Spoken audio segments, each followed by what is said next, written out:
Magluluto tayo ngayon ng corn beef. Corn beef. Ito lang mga kailangan natin ingredients. Let's go! Bawang sibuyas. Repolyo. Corn beef. Bawang.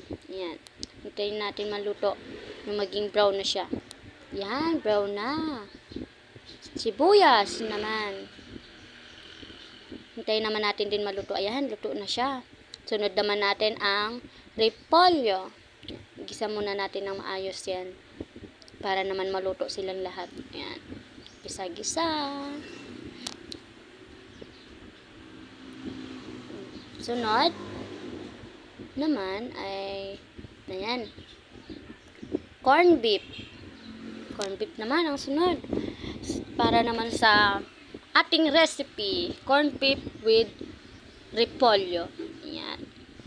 Gisa muna natin sila parehas. Asin, pampalasa. Para naman may lasa ang ating tikman muna natin. Ayan. Yummy! Tikman na ang corn beef with repolyo. Ayan. Taran! Corn beef with repolyo. Thank you for watching.